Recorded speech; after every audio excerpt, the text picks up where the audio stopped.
जय माता रानी दोस्तों, आप सभी का बहुत बहुत स्वागत है आपके अपने चैनल राधा कृष्ण ऑफिशियल में। उम्मीद करती हूँ आप लोग बहुत अच्छे होंगे।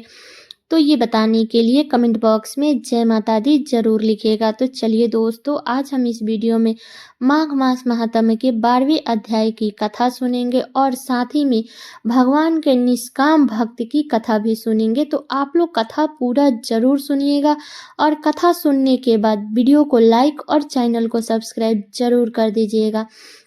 तो जैसे कि माघ महात्म्य के इससे पहले अध्याय में सुना था कि कैसे पिशाच ने मुनि से अपने पिशाच योनि से मुक्ति पाने के लिए उपाय पूछा था। तो मुनि ने पिशाच को सुमार्ग बतलाया था कि माघ मास में तुम प्रयाग में जाकर के स्नान करो, उसी से तुम्हारी पिशाच योनि की समाप्ति हो जाएगी। और माघ में प्रयाग में स्नान करने से मनुष्य के पहले जन्म के सब पापों से मुक्त हो जाता है और वह स्नान करने से मुक्ति को प्राप्त होता है। इससे बढ़कर के और कोई उपाय नहीं है। ऋषि के ऐसे वचन को सुन करके प्रेत के मन में शांति उत्पन्न हो गई, मानो कि जैसे वो सारे दुखों से छूट गया। प्रसन्नता से उसने नियम पूर्वक ऋषि से पूछा। अब चलिए सुनते हैं कि ऋषि से क्या पूछा, इसका वर्णन आप लोग इस अध्याय में सुनिए। पिशाच कहने लगा कि हे मुनि, केरल देश का ब्राह्मण किस प्रकार मुक्त हुआ, यह कथा कृपा करके विस्तार पूर्वक कहिए। देवदयुति कहने लगे कि केरल देश में वसु नाम वाला एक वेद पारंगत ब्राह्मण था। उसके बंधुओं ने उसकी भूमि छीन ली, जिससे वह निर्धन और दुखी होकर अपनी जन्मभूमि त्याग कर देश विदेश में घूमता किसी व्याधि से ग्रसित होकर मृत्यु को प्राप्त हो गया। उसका कोई बाधाव न होने के कारण उसका अर्धवर्ध वैदिक क्रिया नहीं हुई और न ही उसकी दाह क्रिया हुई। इस प्रकार क्रिया के लोप होने से निर्जन वन में प्रेत होकर चिरकाल तक घूमता फिरता रहा। शीत ताप भूख प्यास से दुखी से हाहाकार करता हुआ वह नंगे शरीर रोता फिरता था, परंतु उसको कहीं सद्गति नहीं दिखाई देती थी।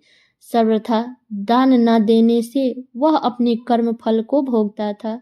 जो लोग अग्नि में आहुति नहीं देते, भगवान का पूजन नहीं करते, वे आत्मवादियों का आभास नहीं करते, अच्छे तीर्थ से विमुख रहते हैं। जो लोग दुखी लोगों को स्वर्ण वस्त्र तंबूल रत्न फल तथा जल नहीं देते और छल कपट से जीविका प्राप्त करने वाले, दूसरे स्त्रियों का धन हरने वाले, पखंडी कुटिल चोर बाल वृद्ध तथा अतुर और स्त्रियों पर निर्दयता करने वाले, आग लगाने वाले, विष देने वाले, झूठी गवाही वाले, कुमार्ग पर चलने वाले, माता पिता भाई बहन संतान तथा अपनी पत्नी का त्याग करने वाले, जो सब तीर्थों में दान लेते हैं, पालन करने वाले, स्वामी को त्यागने वाले, गौ तथा भूमि के चोर, वेदों की निंदा करने वाले, वृथा द्रोह करने वाले, प्राणियों की हिंसा करने वाले, देवता गुरु की निंदा करने वाले, यह सभी बारंबार प्रेत पिशाच राक्षस तथा बुरी योनियों में जन्म लेते हैं। इसलिए बुरे कर्मों से बचकर धर्म के कार्य तथा यज्ञ दान और तप आदि करने चाहिए, क्योंकि कर्म फल अवश्य में मिलता है। इस प्रकार प्रेत की गति देखकर पाप कर्म कदापि नहीं करने चाहिए। ब्राह्मण कहने लगा कि इस प्रकार उस केरल ब्राह्मण ने उस पर्वत पर अधिक समय व्यतीत करके एक मार्ग में एक पार्थिक को देखा, जो 2 गगरियों में त्रिवेणी का जल लिए हुए थे, आनंद पूर्वक भगवान के चरित्र का गान कर रहा था। प्रेत ने उसका मार्ग रोक कर कहा कि तुम डरो मत, इस गगरी का जल मुझे पिलाओ, नहीं तो मैं तुम्हारे प्राण ले लूंगा। तब देवदयुति कहने लगा कि दुखी दुर्बल नंगे मुरझाए हुए तुम कौन हो, पैरों से पृथ्वी को स्पर्श न करके चलते हो। तब लोमस जी बोले कि प्रेत यह वचन सुनकर कहने लगा कि मेरे ऐसा होने का कारण सुनो। मैंने कभी ब्राह्मणों को दान नहीं दिया, अत्यंत लोभी क्रियाहीन दूसरे के अन्न से पलने वाला था। मैंने कभी किसी को भिक्षा नहीं दी, ना दूसरे के दुख से दुखी हुआ। प्यासे प्राणियों को मैंने कभी जल नहीं पिलाया। मैंने कभी छत्ता जूता दान नहीं किया, ना किसी को जल का पात्र, पान या औषधि किसी को दी। ना मैंने अपने घर में कभी किसी अतिथि को ठहराकर उसका सत्कार किया।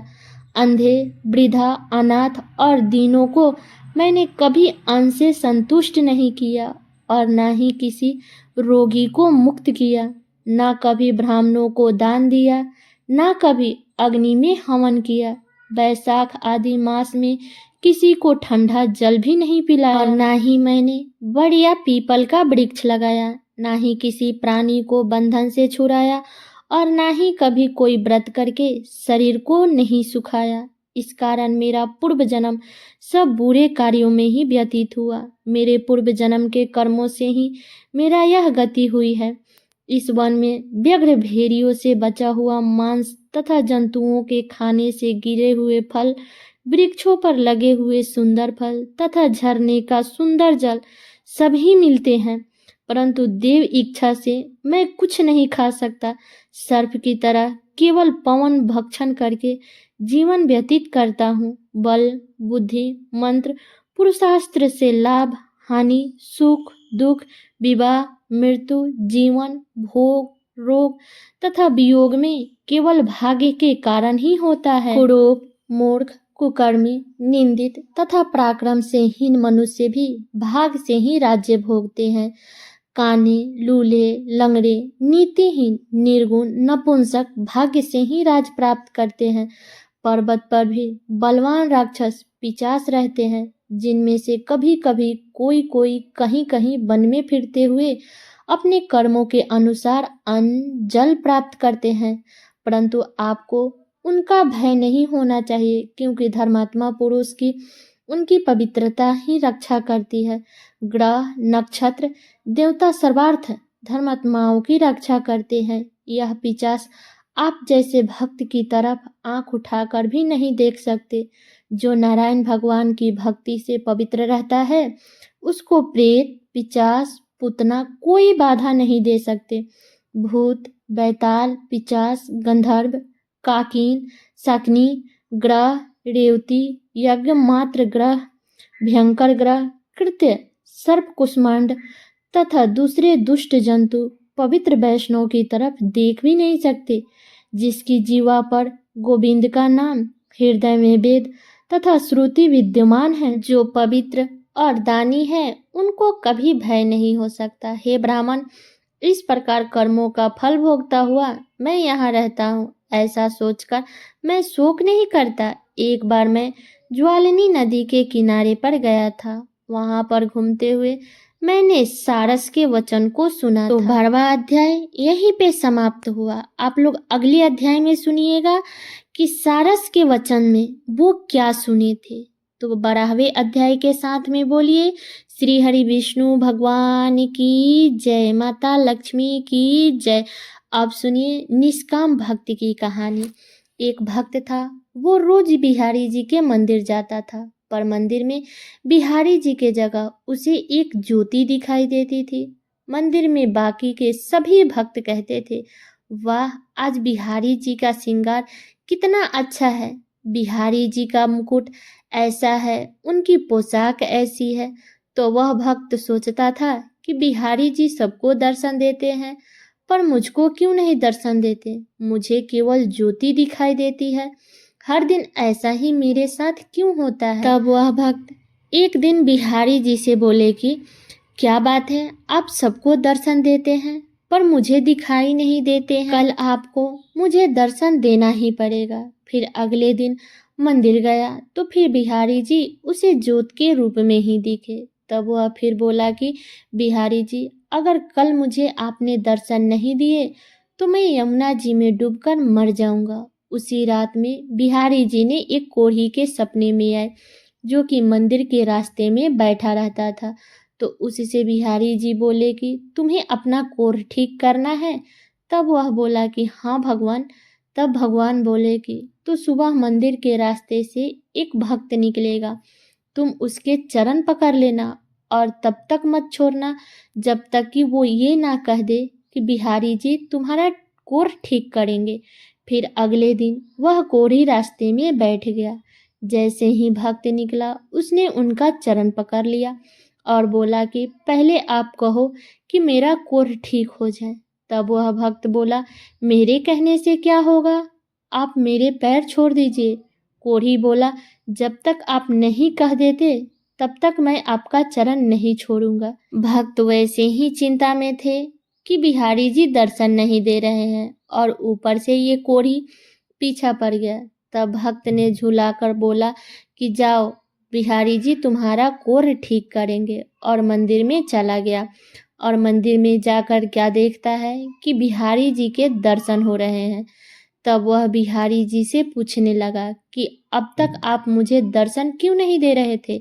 तो बिहारी जी बोले कि तुम मेरे निष्काम भक्त हो, आज तक तुमने मुझसे कुछ नहीं मांगा, इसलिए मैं क्या मुंह लेकर के तुम्हें दर्शन देता।